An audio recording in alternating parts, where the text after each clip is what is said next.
This Halloween, capture your ghosts and goblins on genuine Kodak film from Thrifty. Whether it's print, slide, or movie film, Kodak is the choice of professionals.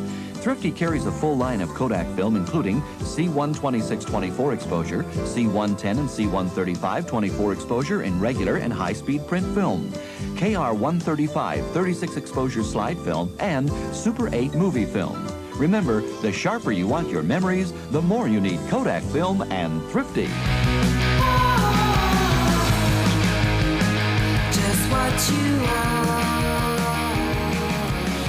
Welcome to the Cinematic Void Podcast. Cinematic Void is a cult film series that hosts screenings in the Los Angeles area as well as virtually. I'm your host, Jim Branscombe, and join me as always is... Hey, it's Nick Vance, Paranoid Futures on social media. You can find Cinematic Void on the World Wide Web at cinematicvoid.com, as well as Facebook, Twitter, Instagram, YouTube, and all major podcast platforms.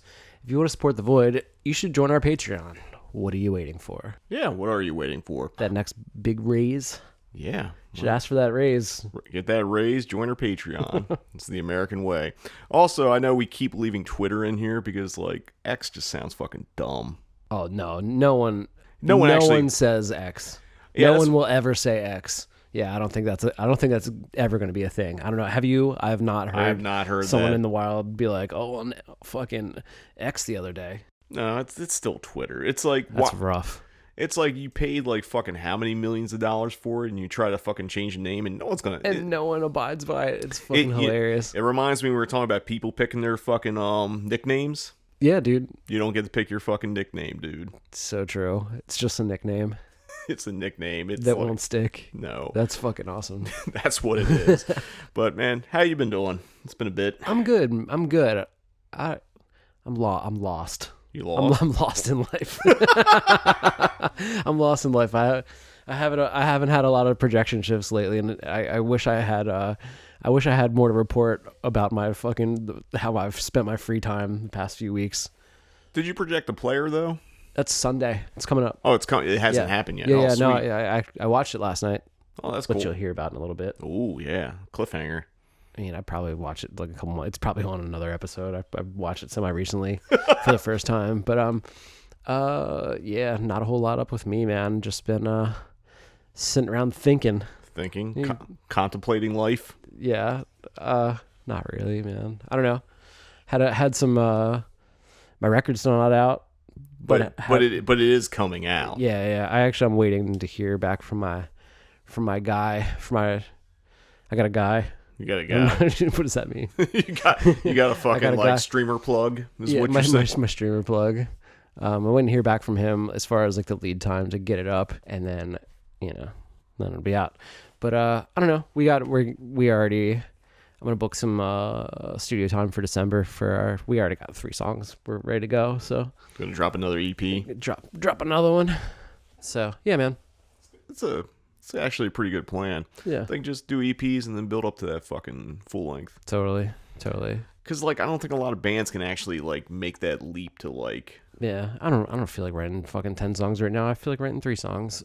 Yeah, there's nothing wrong with that. And then you just collect the EPs and you make an LP that way, which is pretty much what I think you said anyway on the podcast. Yeah, man. I mean, these will have like a little different theme, Yeah, just mix it up. Plus, like I think an EP is like as much as I don't like short films, I think EPs are a good way for bands to kind of like, get their sound and get their bearings and figure out stuff. Totally. And just, I don't know. It's weird that like I like one short form of one art form and dislike the short form of another. Actually, I take it back. I think short films can be a really good thing.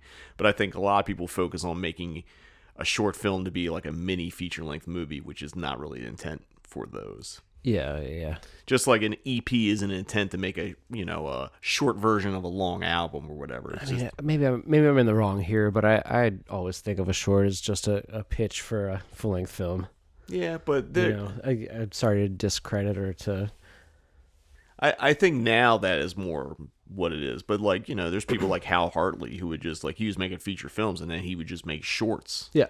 Because that's how he was like, chosen. He's like, this is where the story is. Mm-hmm. David Lynch, like his short films had no intention of being made. Sure. Yeah, like totally. like how do you make the alphabet into the fucking like feature length movie? You can't. Yeah. But after a week, I guess from this recording was I was doing some traveling last week.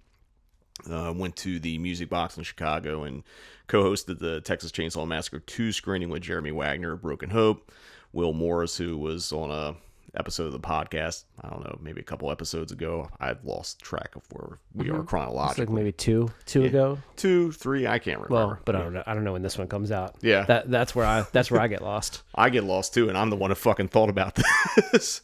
But then we made it more complicated because we're adding an episode we weren't originally going to do, which we'll talk about in a little bit. But like, Music Box was great. It's a 700-seater theater. We were in their big house, and we did about 500 on a Thursday night. Mm-hmm. Caroline Williams was there from Chainsaw 2. She had a blast. Like, it was a fucking great night. Hell yeah. It was a lot of fun. And then that next day, I flew to Boston. And you guys, let me back up a little bit, but you guys did a Q&A with Caroline, and it was you and Jeremy? Yeah, it was Jeremy and I. Jeremy did most of it. Like, I just kind of hung out and asked a few questions to kind of close out. Because, I kind of wanted him to have the event because, like, he's the one who basically made that happen. Cool. So. But nice. it was a lot of fun. It was like great to watch that with a crowd. It was probably the best time I've seen Chainsaw 2 play with the audience. Very nice. Like, it absolutely fucking killed. Have you screened that here? I've done it twice. Okay.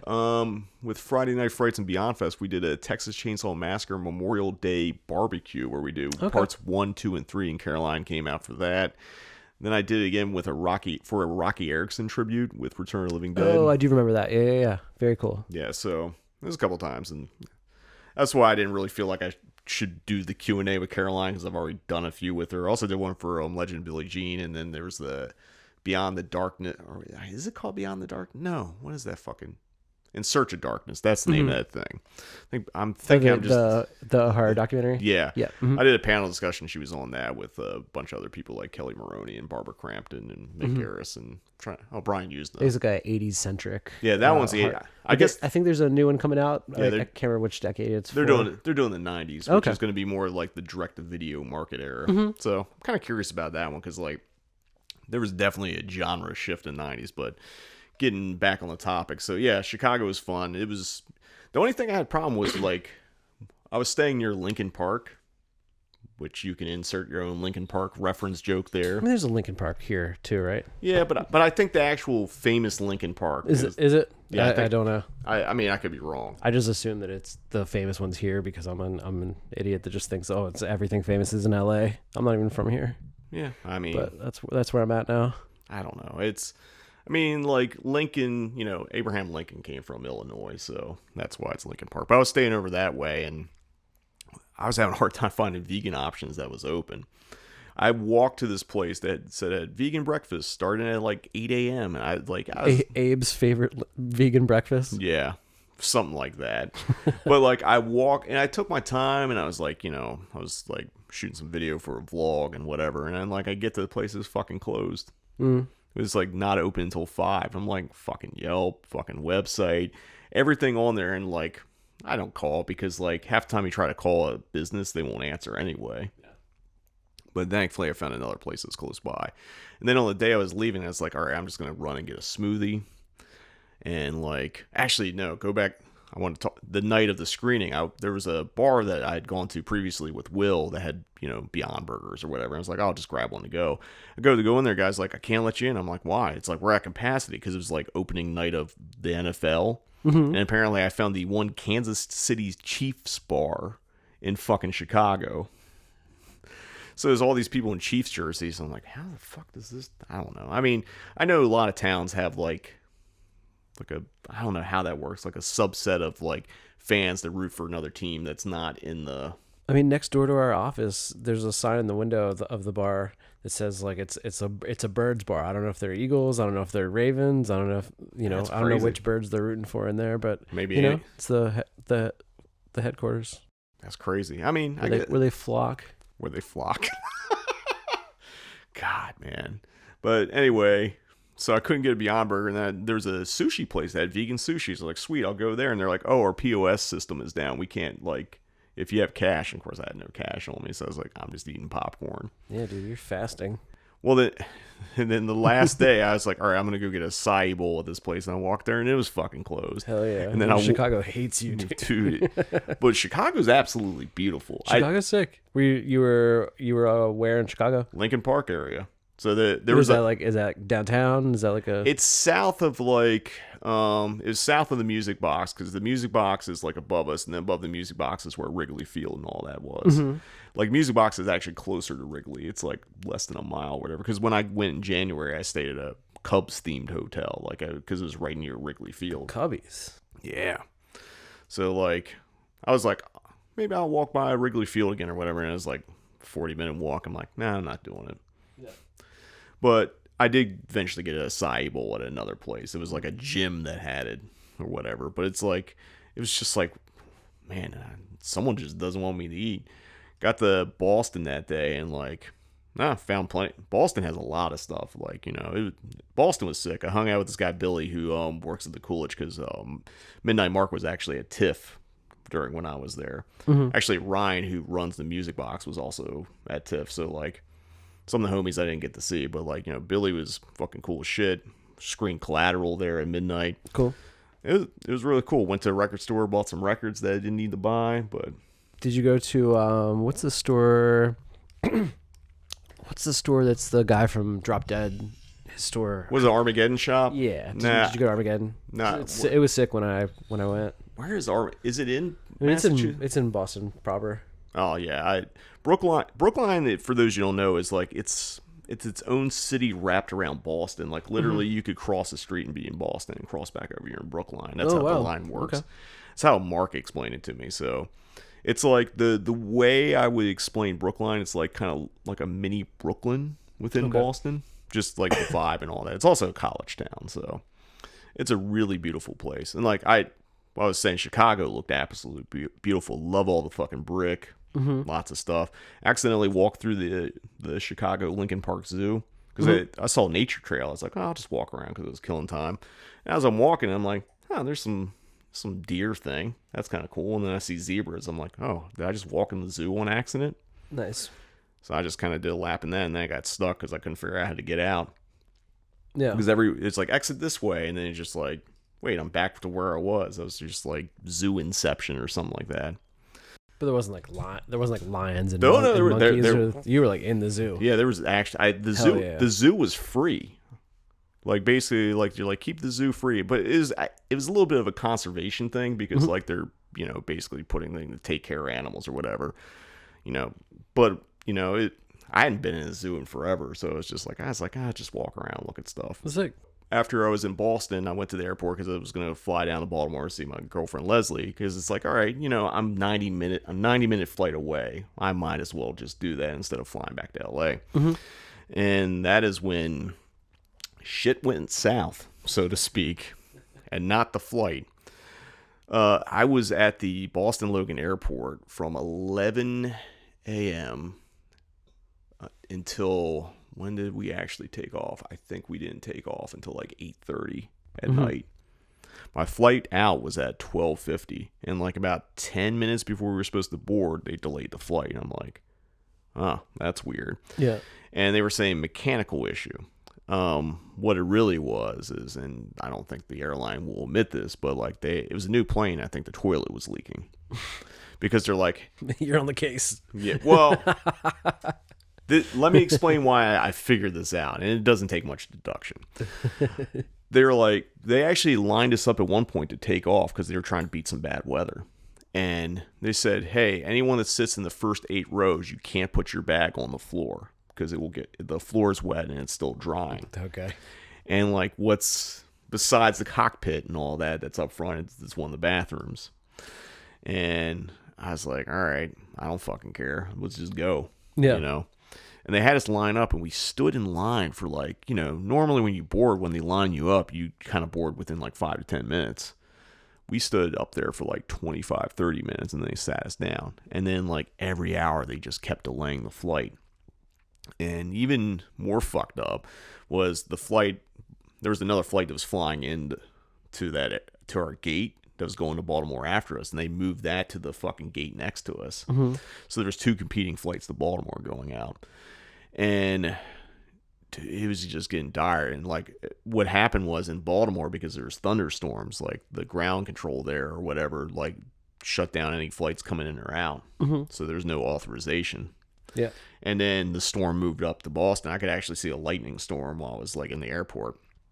And I kind of like got cabin fever and started walking around. Like, because of the way they did the delay, I didn't want to be too far away from the gate if they decide, all right, we're going. Yeah. You know what I mean? So, because it was like every hour.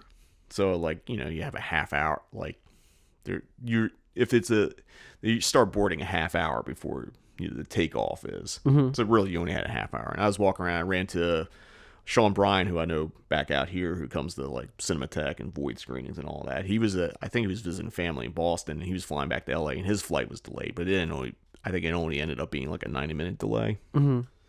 But yeah, around 7:00, all the flights that were around the gates we were at, they all disappeared off the fucking board. Jesus. And like, I was like, oh shit, did this get canceled? Now, if I rented a car, it would have been like a 6-7 hour drive from Boston to Baltimore. And around 3, maybe 4 o'clock, I thought about it, but it's like, you know, there's a chance that like this takes off, and then like I could be there a lot sooner. And like the earliest I was going to get to Baltimore at that point was 9-10 o'clock. Yeah. And then I have a fucking rental car that I have to deal with. So around 7 something, they make an announcement that like, hey, this flight from Baltimore is canceled. This flight going to Chicago is canceled. This flight going to Denver is canceled. But our flight wasn't canceled. Wild. So we were there, and then we got on the plane. I think we sat on the plane for another like hour and a half before we took off. Damn, dude. And like, they're like, oh, we're just waiting on our paperwork, whatever. And like, so they're like, oh, we fixed the mechanical thing. The floor was still wet. It wasn't sopping wet, but it was definitely damp. Yeah. And there's definitely something weird with it, but whatever. So when I landed, I was waiting on Leslie to pick me up from the airport, and I actually like called Southwest customer service, and I was like, I'm gonna see if I can get a voucher out of this, because this was all day. And like, you know, I got a hold of someone. I wasn't being a dick or anything. I was just being nice. I was like, hey, this was a scenario. I'm just seeing if there's any way I can get compensation. And the guy's like, yeah, I can give you $100 voucher. And I was like, that's fine. I mean, it didn't feel like fine, but it's like, I'll take what I can get, you know? And then I was just hanging on the phone, you know, the guy asked me questions. I was, you know, just being polite or whatever. He's like, yeah, you know what? Since you're being nice, I upped it to $250. Very sick. And I was like, damn, I'll take that. So got a $250 voucher. And then a couple days later, I got an email from Southwest saying like, hey, if you're on this flight, this is not an experience you should have. We're going to send you a voucher. I'm like, well, I won't get another one, will I? I got a second voucher for $200. I got $450 worth of flight credit. Very sick. So in a way, it's kind of worth it, because now I got a free flight out of it, but it was not fun. It was also kind of scary. It's like, if this shit gets canceled, because like my flight to LA was out of Baltimore, so I had to get to Baltimore at some point. And then it just like, you know, had less than 24 hours to hang out with Leslie, but we had a good time. We just hung out and, you know, went for a walk and just spent time together. So that was my weekend. I mean, it was 2 pretty cool screenings and then 11 hours of airport hell. But I don't know. That's pretty much what's been going on lately, and we should probably talk about what's coming up. So we're going to take a quick commercial break, but when we return, we're going to be talking about what's coming up in the Void in October on the Cinematic Void Podcast. Hi there, I'm Dumpy the Pumpkin. Carvel's Halloween ice cream cake. I weigh 44 ounces and serve 10 to 12 people. Having a Halloween party? I'm Wiki the Witch, and I weigh 45 ounces. We're both made fresh daily at your participating Carvel ice cream store. You want to send one to a friend? Please phone 800-327-GIFT and call the Cake Honors most major credit cards. Thank you. Come to the haunted house spectacular. And 21st from 10 to 6 p.m. And goblins who are planning to attend. Who dare to enter the Paso Civic Center? And $1 for your kid is all you'll pay to enter. Come on. This Halloween, Blockbuster Video has a special treat for your whole family.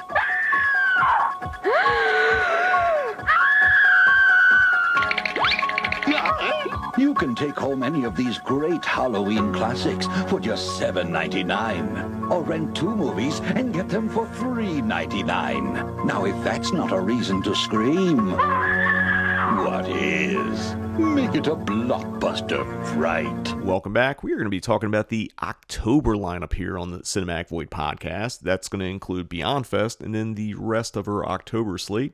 Since Beyond Fest is, as we're recording this, tickets went on sale today, and I think, some bumpy parts, but, I think most people got the tickets they wanted. It seemed like it. We should talk about what the Void is doing at Beyond Fest, and we're not going to go too deep on this first one because, spoiler, we're going to actually do a whole episode on this movie because it's one of my personal favorites, and I know it's one of your personal favorites. Oh, yeah. And it was actually your idea. It's like, hey, why don't we do a tie-in? I'm like, that's fucking brilliant. I'm a fucking idiot. Thanks, Nick. So what Cinematic Void is presenting at Beyond Fest on October 5th, it's going to be at the Aero Theater in Santa Monica. We are presenting 7 films brand new. This is a world premiere. 4K restoration of Cemetery Man, a.k.a. Della Morte Dellamore, directed by Michele Soavi. I don't know how the epidemic started. All I know is that some people, on the 7th night after their death, come back to life. I call them returners. I don't live alone. I've got a helper, Nagi. On his ID card, it reads, distinctive visible marks, all. The most beautiful living woman I have ever seen. The cemetery's small, but it's got a marvelous ossuary. I don't want to. I can't. Why on your poor husband's grave, huh? You would have liked to know. Well, I've always been so understanding. That's life. He came back from the dead, he raped her, and then bit her to death. Is it true what they say, that the dead come back to life here at night? Go away. I haven't got time for the living. How sweet. Yeah. No.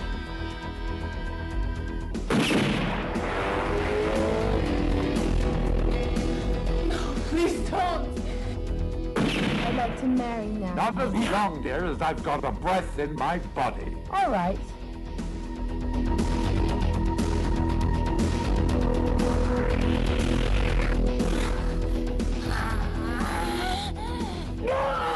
If you don't want the dead coming back to life, why don't you just kill the living? Smoking is not allowed in here. What are you doing on the floor, sister? just praying. Delamonte, wait! There's another maniac on the loose. He already shot 3. Somebody's stolen my crimes. Make a wish. I want you to fall in love with me.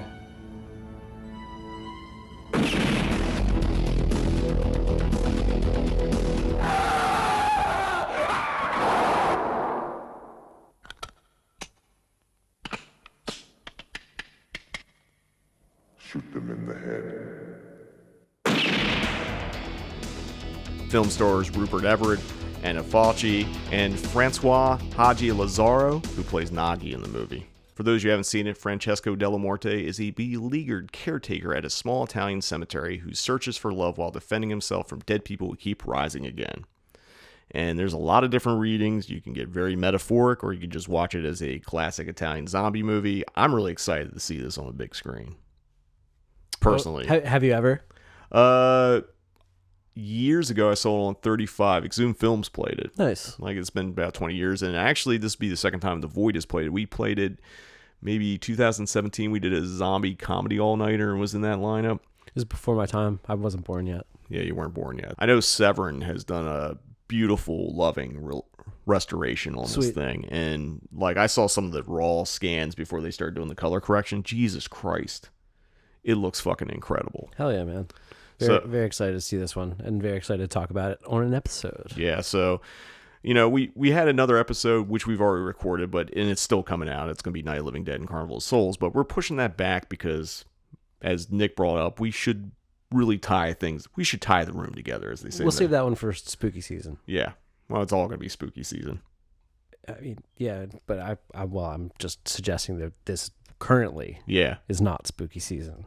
as we're recording it, but by the time this I saw a pumpkin or something the other day, and I'm furious. I don't know. I was at Trader Joe's. They already have fucking pumpkins. They got the fucking gourds. They got the fucking like cinnamon brooms. Well, I haven't even been in a store yet.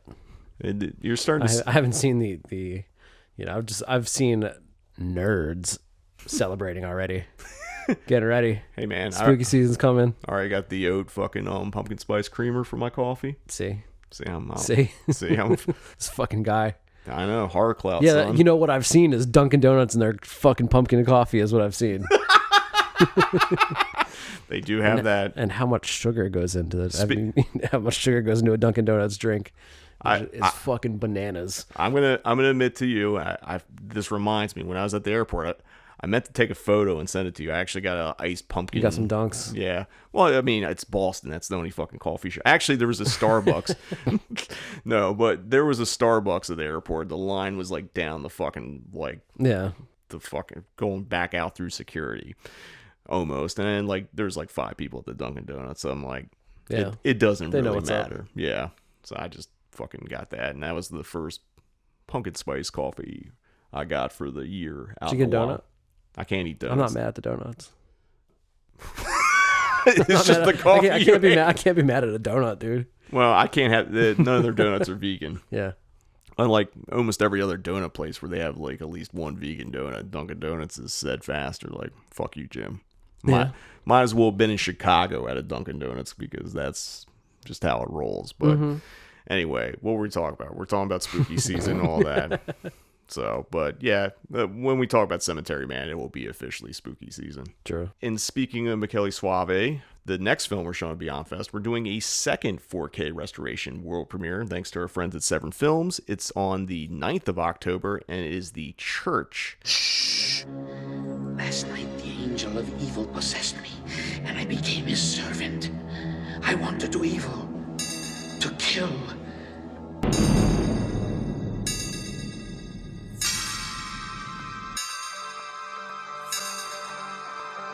Which, I don't know, Church was originally supposed to be Demons 3, following up the first 2 directed by Lamberto Bava.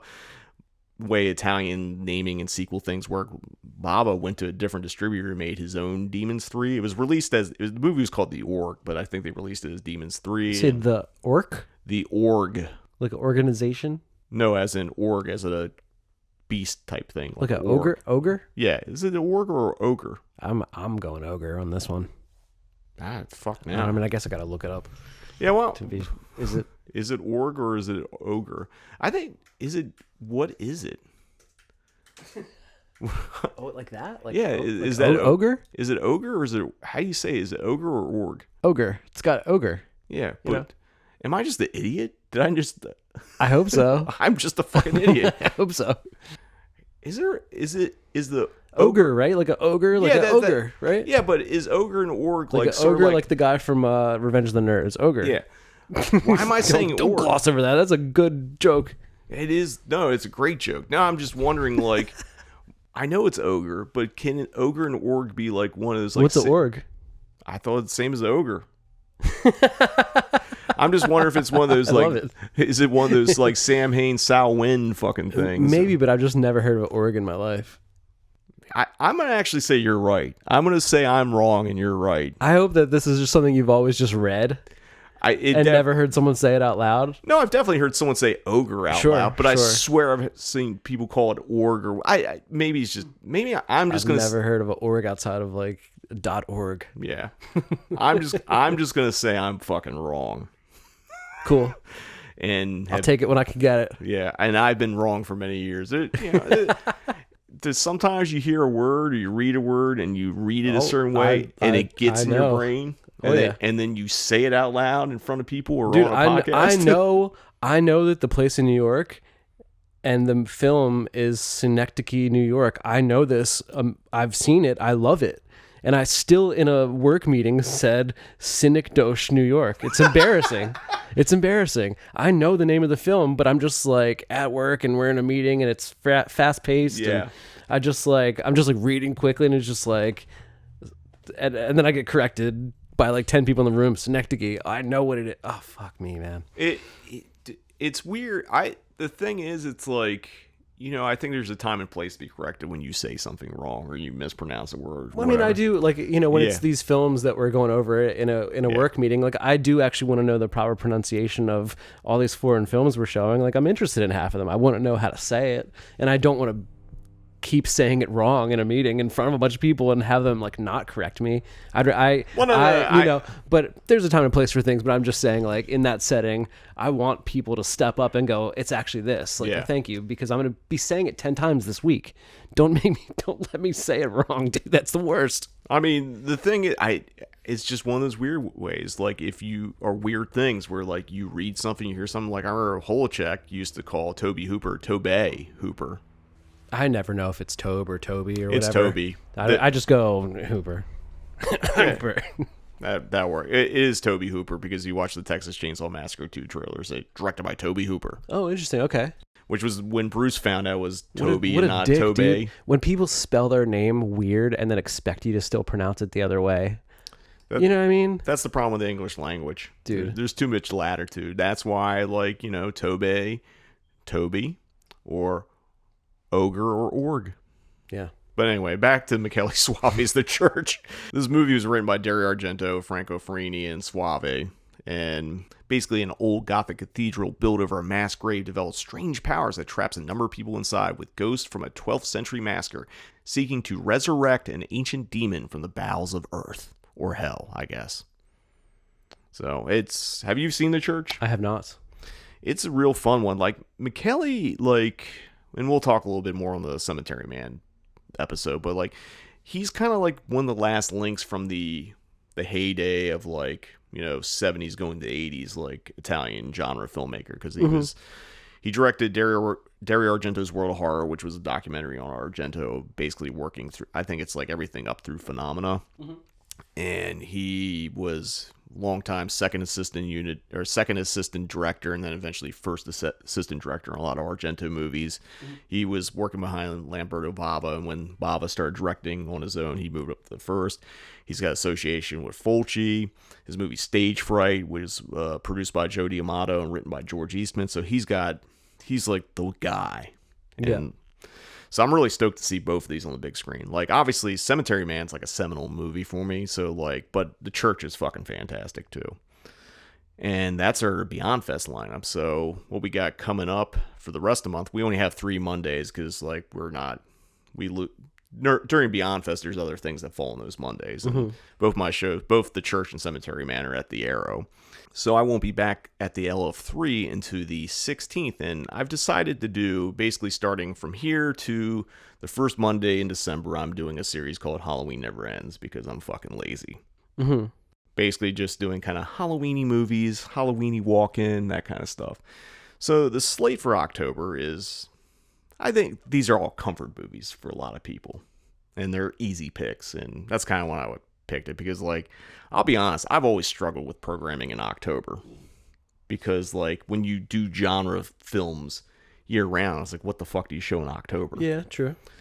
But I just doing some classics, I guess. And on 10/16, I'm going to be showing John Landis's American Werewolf in London.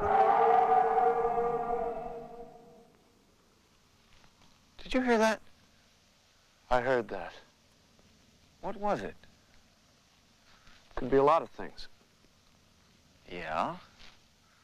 A coyote. There aren't any coyotes in England. I'm sorry I'm upsetting you, David, but you don't understand what's going on. I understand, all right. You're one of the undead, and I'm a werewolf. Yes, that's right. David, stop! I'm going to the police. Jack was right. Jack is dead! Yeah, Jack is dead, and 6 people are dead. There's going to be a full moon tonight. I'm going to the cops. Oh, be serious, would you? You can't let them go. Should the world know our business? It's murder, then. Then murder it is. Excuse me.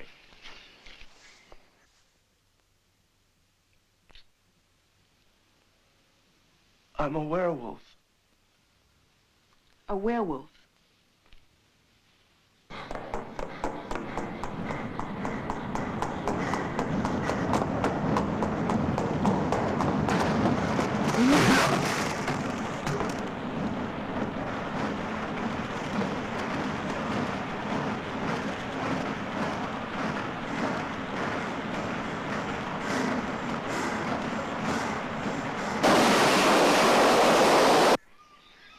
Yes, love? A naked American man stole my balloons. What? It's okay! Let me through! Sabotage me! Let me through! Come back!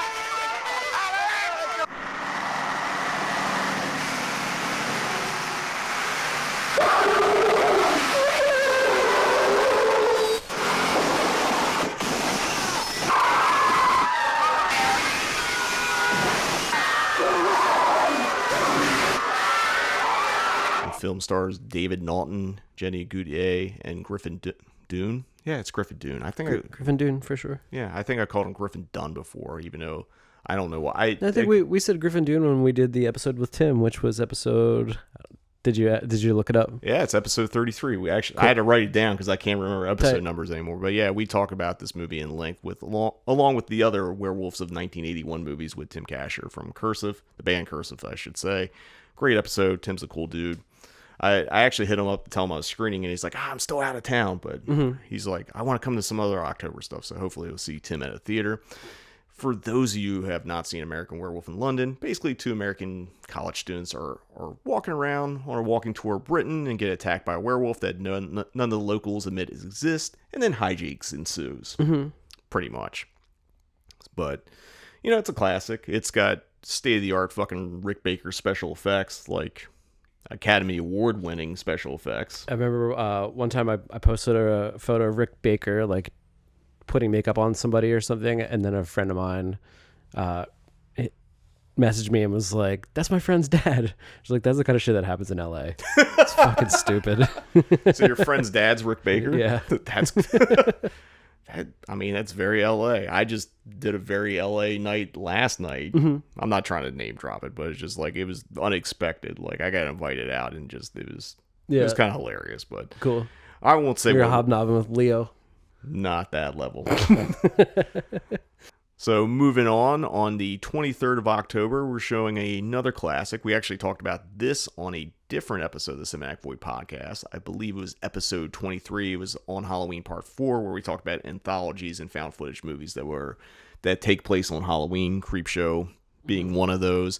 Also, that episode has a really good interview with Chris LaMartina and Jimmy George from WNUF. And if you want to listen to it, it's currently exclusively on Patreon with a bunch of other older episodes. So if you want to hear that, and I think maybe half of our early catalog,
there's a ton of actors in it. There's Hal Halbrook, Ted Danson, Leslie Nielsen, Adrienne Barbeau, Fritz Weaver, Ed Harris, E.G. Marshall, Tom Atkins, just tons of fucking people in this movie. And, this is obviously written by Stephen King, so it's like... Written by Stephen King, but were any of these actual, were these like Stephen King short stories, or was this strictly a screenplay? It's strictly a screenplay. I mean... I'm trying to think back if any of these were based on it. I think this was just all original. It was all inspired by EC Comics. I think so too, but I wasn't quite sure. But yeah, Cool. I could be wrong, and there might have been something that was adapted from something or whatever. But I think for the most part, I mean, it is 6 stories. Maybe one of them was, and like I just don't know it offhand. It's I'm gonna say about all 3 of these movies, like I like most of them to a varying degree, but I don't love them. But I also know they're Halloween comfort films for a lot of people, and like I'm just trying to do that. It's like, and I'm not being a hater or anything. You got American Werewolf in there. I mean, that's top tier. That's top shelf. That is top shelf, and like Creepshow is a lot of people's favorites. And when we get it's sick enough. Yeah, not everything has to be top shelf. Yeah, I mean, and I should mention, I went back and counted. This is the 7th George Romero film I've screened in Cinematic Void. Okay. This is actually the second one this year. Did Season of the Witch earlier, and so far I've done the Dead trilogy, I've done Season of the Witch, I've done Martin, Creepshow, and The Crazies. Cool. Or I'm going to be doing Creepshow, as to say, but I think Argento I might have done more at this point. Okay. But it's kind of neck and neck, and then there's Fulci and all that. So, as I go through these, I'm gonna have to start focusing on other directors. I realized I've only shown one David Cronenberg movie. Oh wow! The entire, in theater experience of The Void. There's been a couple times I was gonna do more, but like, I had a series that fell apart for some reason and all that. But I think at the end of the year I'm gonna sneak in a Cronenberg movie.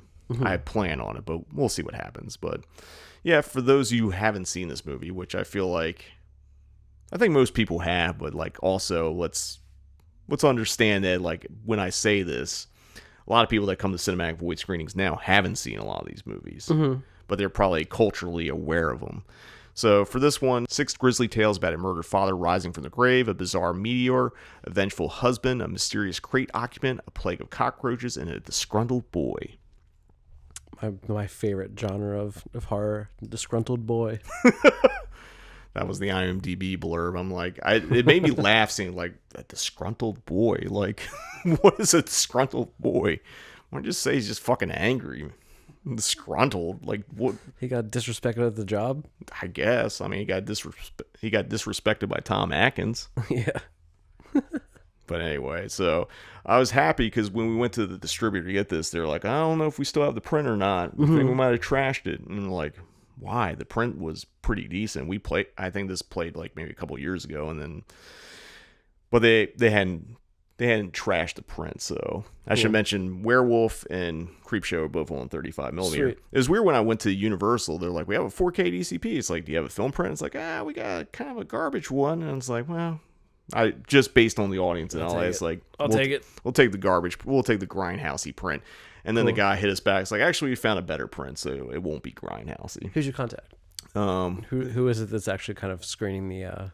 It's the guy's name is Jason. Okay, Gotcha. Gotcha. But I'm assuming they're going off print reports. And Sure. And this is a little programmer tip for you: is that studio print reports will always be worse than what the actual print is. Like, I've gotten print reports where like, this is a D-, like this should be fucking burned or whatever. I mean, I can tell you that maybe off record, but that Universal does ask for our print reports, Universal specifically, and then there are other ones that make us do their own separate reports. But not every studio asks for a report after we screen something. Yeah, but also I would just say Universal. I know, because the strike's still ongoing, and like you don't want to champion studios or whatever, but I say Universal on their repertory archive side is like they have a really nice library. Like them and Park Circus, like they might not have every title that you want, but they have good versions of a lot of titles they have. Because like in 2000, like most of the Park Circus newer prints are from like the mid 2000s. A lot of the newer Universal ones were struck, I think, after the fire in 2008. So there's, played that car print that like probably been played like maybe twice or whatever. The Jaws 2 print, as much as I don't like the movie, the print looked pretty incredible. Totally. So I projected it. Yeah, you did. Shout out to Nick for projecting that. The Jaws print, we had the good Jaws print. That shit fucking smoked. Like, cool. Universal has a lot of good prints of stuff. Hell yeah. And like, I always, played the good Halloween 3 print at the Void Marathon. I'm just trying to think about other Universal titles I've played over the years, and they have some vintage titles too in their library. But like, I do want to shout out Universal has a nice. Hey, they're good prints. Are there archivists are friendly people. Yeah. Good folks over there. You just don't like the theme park. Just hate the theme park, bro. Yeah. And hate the theme park, hate the CEOs, man. You know? Yeah. No, well that's a good place then for Creep Show. Even though we were talking more about Universal. But like the Creep Show print looks pretty good too. So anyway, on the 30th of October, which closes out our October lineup, I will actually be out of town again for this, and I tried to pick a movie where no one would actually show up and want to do a Q&A. I actually had a different title in there, and like the distributor of this title has been unresponsive, and truthfully, it's a movie I'd actually want to see in the theater, and I'm hoping because Halloween Never Ends is going to continue through November to the first Monday in December, I'm like, if they get back, I'll do it in November. Mm-hmm. That's my plan now. Yeah. So I moved that off, and plus it's one I wanted to see. So I picked a movie that I know people like, and I'm not necessarily a big fan of. Yep. Which is the Amityville Horror from 1979, directed by Stuart Rosenberg. In the quiet seaside town of Amityville, Long Island, there is a house named High Hopes. For George and Kathy Lutz, it was a dream house, despite the murders. Only 13 months ago, Ron DeFeo had murdered his entire family one by one as they lay helpless in their beds. But the killer, who claimed he'd been possessed, was safely locked away. George and Kathy were looking forward to moving in. They weren't superstitious, not then. But the next 28 days would change their minds forever. What was it that possessed Ron DeFeo? Was it something in the house?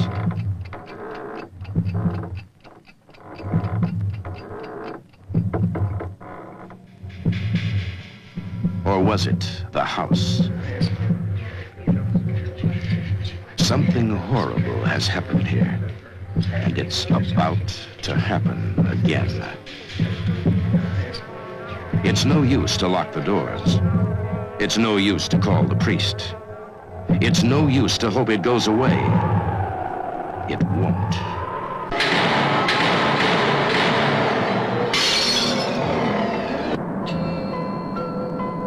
The Amityville Horror. 50 weeks on the national bestseller lists.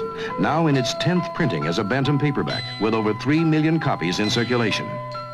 Soon to be a major motion picture starring James Brolin, Margot Kidder, and Rod Steiger, under the direction of Stuart Rosenberg, with a score by Lalo Schifrin.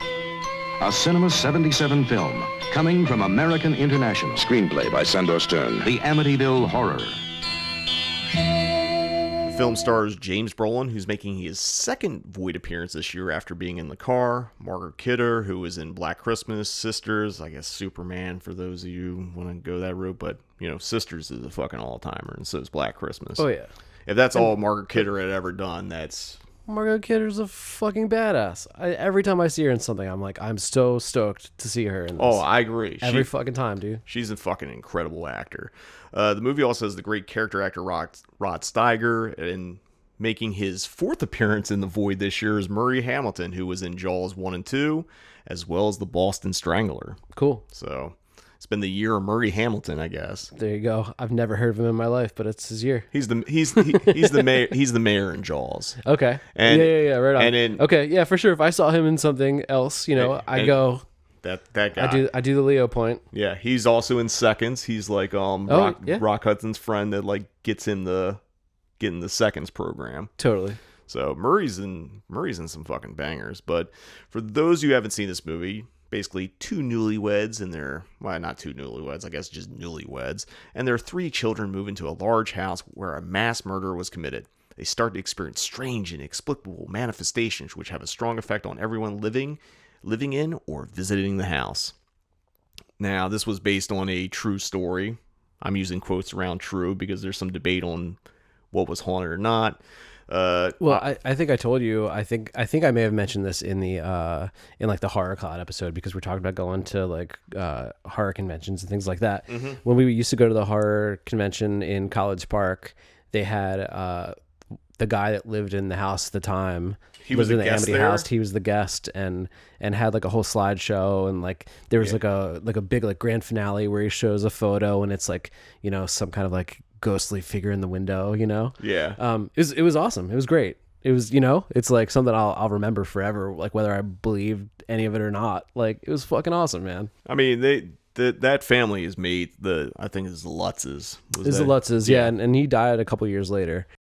And obviously the Conjuring movies are based on Ed and Lorraine Warren, who were famous, probably the most famous ghost hunters before there were ghost hunting was a TV commodity.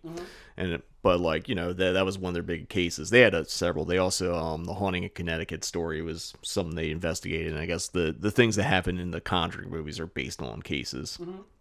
As well as the Annabelle doll, which was really just a fucking Raggedy Ann doll. Yeah, even creepier. Actually, I think that Raggedy Ann is creepier than the fucking Annabelle doll. It really is. It's just, yeah. So, unfortunately, I was hoping there was a 35mm print of the Amityville Horror, and there just isn't one. Oh, yeah. Allegedly, UCLA might have one, and that was a might. And like because of how late in the year it is, I'm sure like they're all their print loans are committed to. So there's going to be the one digital screening, but it's fine. And again, I'm going to be out of town, and I figured if I'm going to be out of town, I'm going to pick a movie that I'm not necessarily in love with, but I know people like. So that's how I'm going to close out October. And then continue that Halloween feeling into November and to the first Monday in December. And the reason why it's the first Monday in December, I had a film that I wanted to do in October. I had guests lined up and all that, and we couldn't get the print. Yeah. So we had to push it to December because that was the first month we could actually get the print. And they had, like, the archive we're getting from only had one slot open. So it's like, all right, let's just fucking do it. Right on.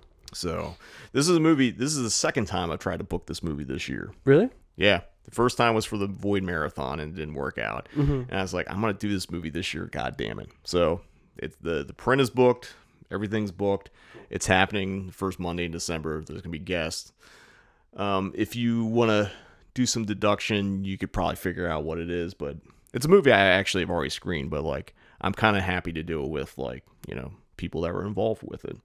So that will be in December. But that's basically the October lineup for Cinematic Void. As we're recording this, I got a text that like Cemetery Man's almost sold out. Cool. So maybe by the time this episode comes out, it's already gone. It will be. Maybe by the time we're finished recording it. Possibly. And I know the church is going to probably be a slower sell just because, but like, hey, it's a rare opportunity to see a fucking beautiful restoration of that movie on the Arrow screen. And, you know, it's like I don't do many Arrow shows. I do maybe 1 to 2 a year. Yep. And I'm doing 2 for Beyond Fest, so come check it out. Fuck yeah. And like when we talk about Cemetery Man on the next episode, I think we both have a lot to say for it because I definitely do. Again, I'm going to shut up because like I'll start talking about it and this fucking podcast will become about Cemetery Man, but we're saving it for the next episode, goddammit. But we're going to take one last commercial break. But when we return, it'll be Read, Watch, and Listen here on the Cinematic Void Podcast. This morning, Billy looked like any other boy. But as the moon rose, he turned into a werewolf. He used new Pa's Halloween makeup kits. His friends did too. Look, Mike's a vampire. Amy's a ghost. Pa's makeup is safer than masks. It never blocks vision, and it's hypoallergenic, too. So watch your kids turn into the creatures they really are with new Pa's Halloween makeup kits. There's a vacancy at the Bates Motel. Norman, is that you? No, it's Buzz McKenzie, and it could be you. Look for this display and enter Bud Light Psycho Sweepstakes to win a Bud Light party with Buzz McKenzie at the Psycho Mansion. You could even get a mug like Spud's at participating retailers. Wow! That Spud is so cool, it's scary. Buddy's heading for Woolworth and Woolco to get set for Halloween. There's costumes of TV favorites like Wonder Woman and the Hulk. There's popular characters from Star Wars, and there's superheroes like Spider-Man, Batman, Superman, and many more at bare bones prices, $2.38 to $4.17. And there's spook sticks, face pops, Hello Witches, wrapped candy of every kind, all at the favorite Halloween haunts, Woolworth and and Wool Co. Welcome back. It's now time for on the Cinematic Void podcast, where we talk about all the things we've been reading, watching, and or listening to since the last time we recorded a podcast. We've actually skipped a week because I was out of town, so I think we'll have a beefy array of things to talk about. So, Nick, what have you been reading, watching, and or listening to? All right. I'm going to start off by just hijacking everything and saying we're both reading the same book, so we should probably just do an episode on that book. Yeah.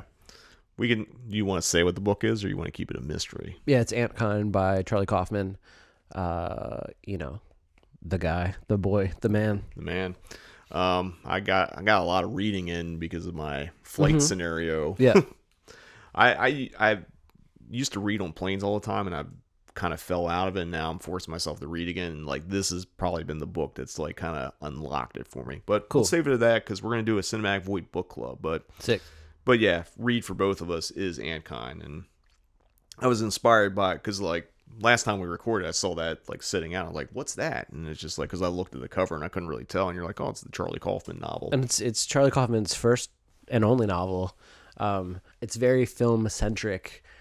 So it was just like, yeah, I told Jim what it was basically, and next day he's like, hey, I bought that book. Yeah. I'm like, cool. I'm gonna start actually reading it now.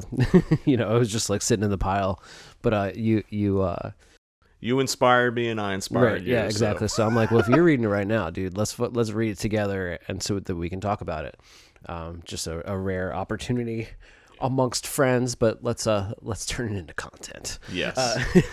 Because it isn't real unless it's content. Yeah. For watch, I've been on that Bergman kick after seeing Persona. I think I talked about Persona a little bit in the last episode.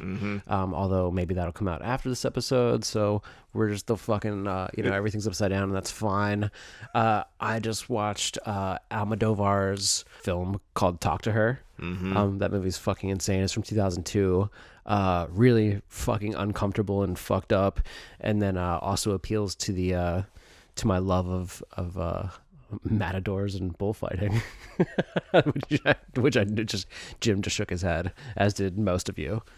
I just saw The Graduate for the first time. I bought like a stack of Criterion Blu-rays from Cinephile pretty recently, and The Graduate was in the pile. And yeah, just everything from fucking Wayne's World 2 to like a million films have ripped this off. The Simpsons. Yeah. Just like so many key scenes that people have just slyly or not so slyly put into their own films. Yeah, Graduate, man. Fucking if you didn't know, yeah, it's a fucking it's fucking amazing. It's a fucking classic.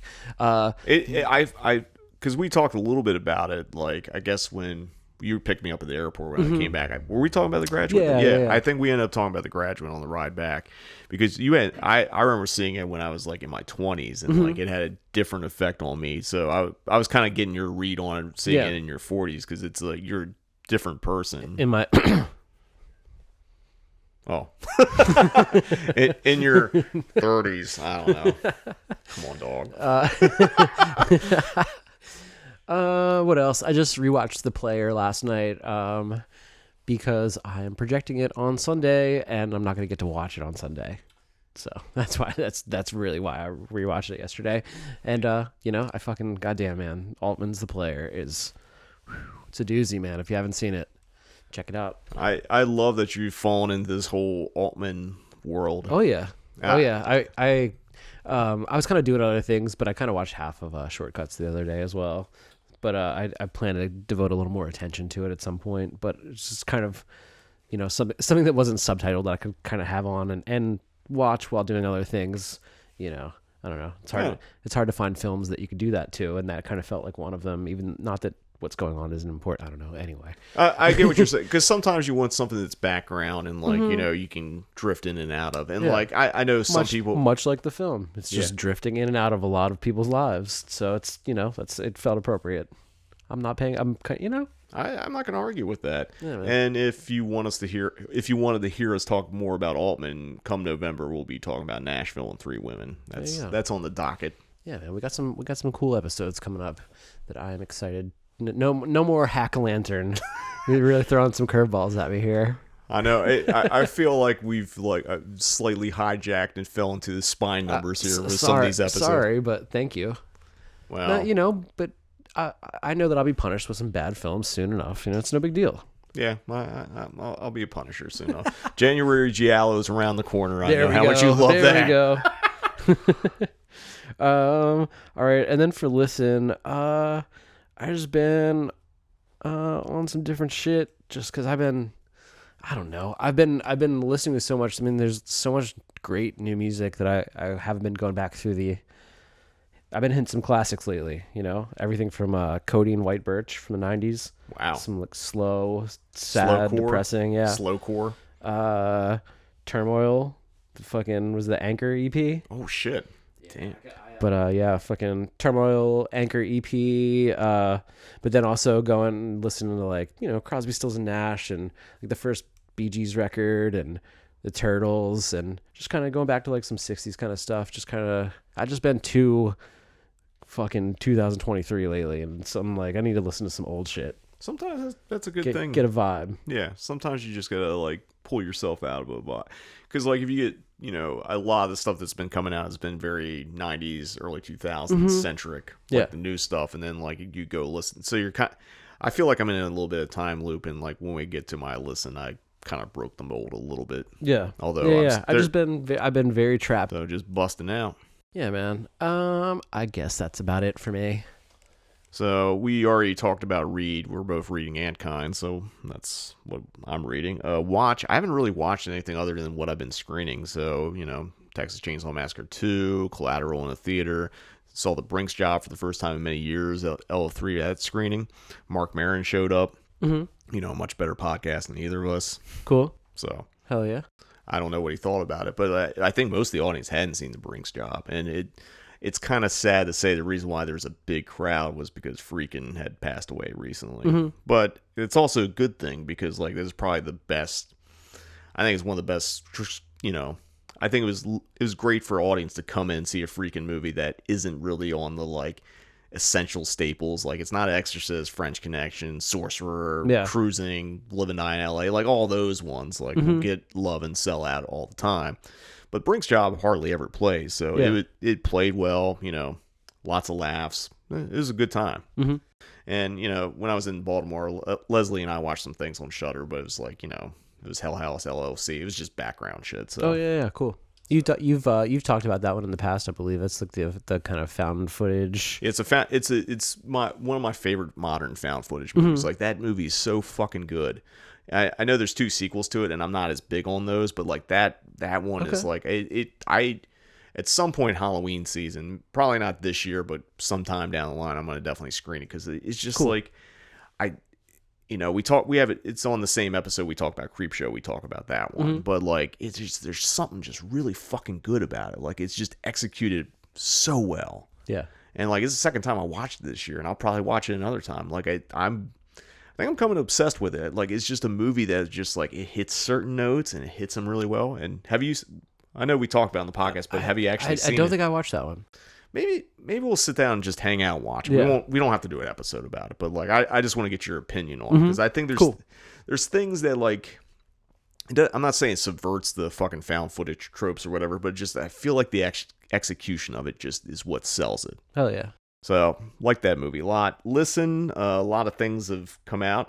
New Dying Fetus record, Make Them Beg for Death. Cool. Sounds like a Dying Fetus record. Yeah, cool. Like, it's fucking great, The hardcore kids are trying to steal Dying Fetus from the metalheads. All right, so if some of those hardcore bands start doing fucking guttural fucking vocals, maybe, but like it's a fucking death metal band. Of course it is. I know you shouldn't hardcore dance at a death metal show. You're a fucking dork.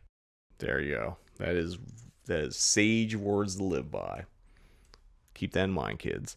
Also, listen, new 38 Special record with Conway the Machine came out.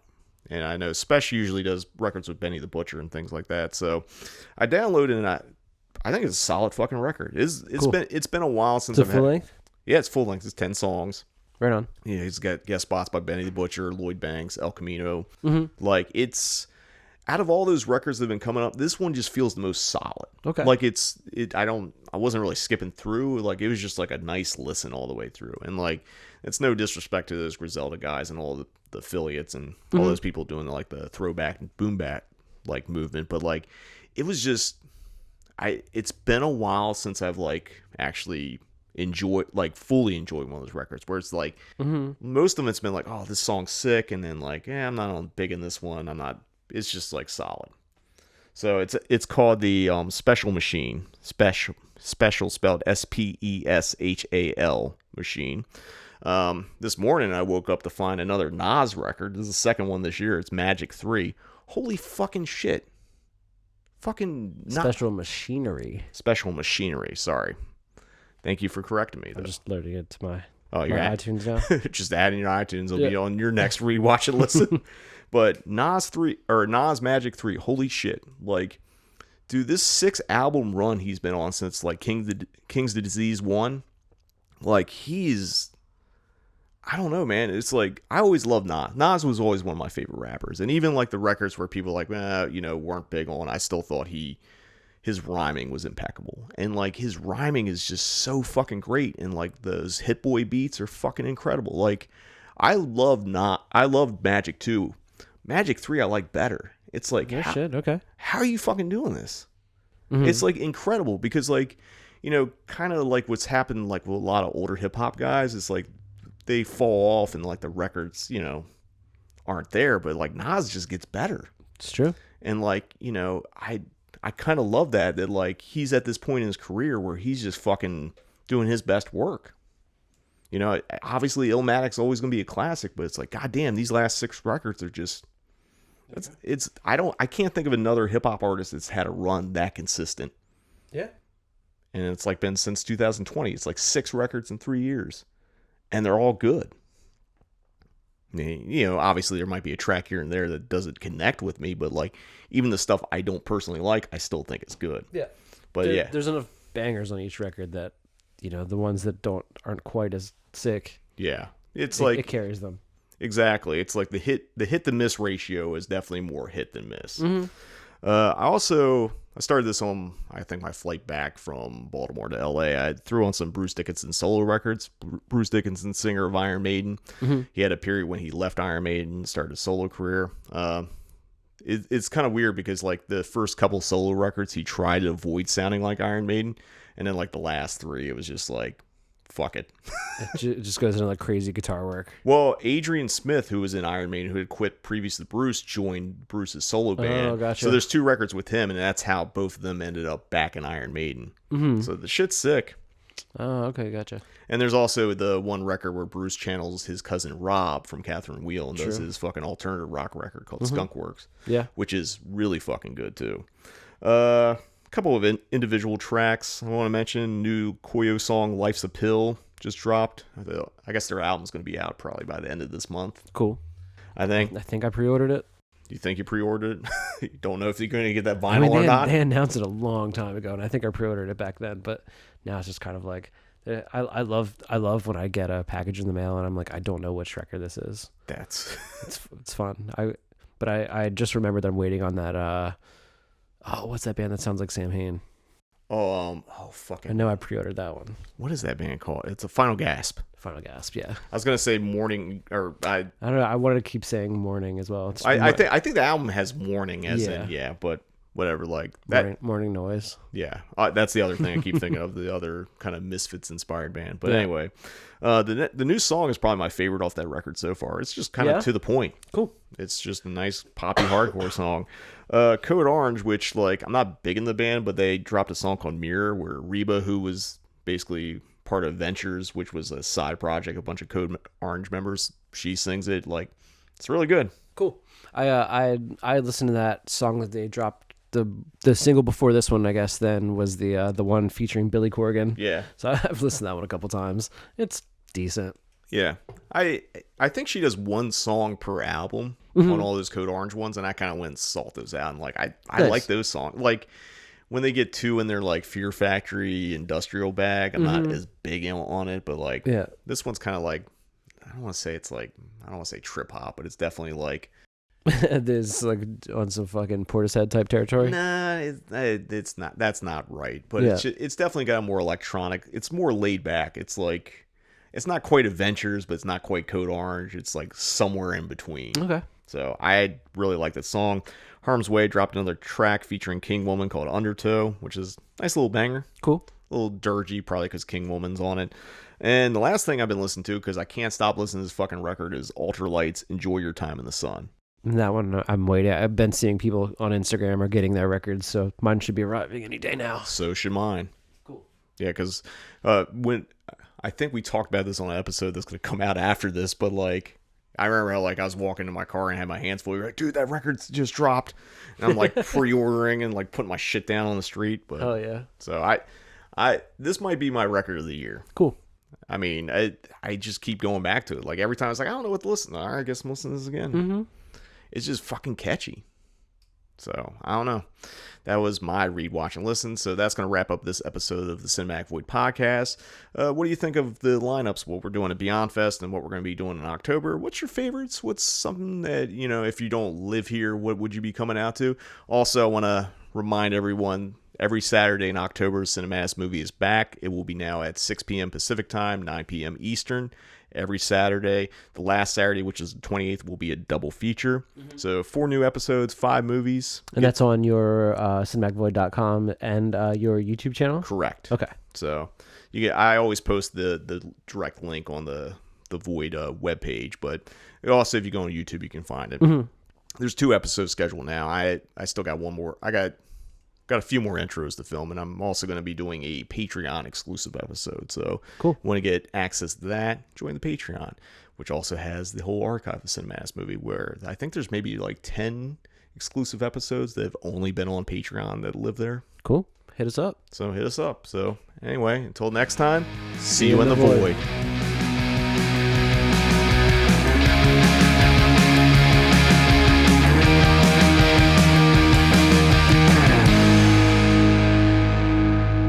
Halloween approaches, you have to prepare yourself for what might happen.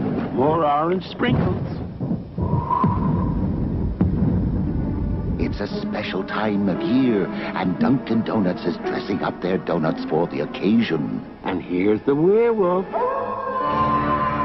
So come to Dunkin' Donuts and get into the spirit of Halloween. We'd like some Halloween donuts, please. Oh.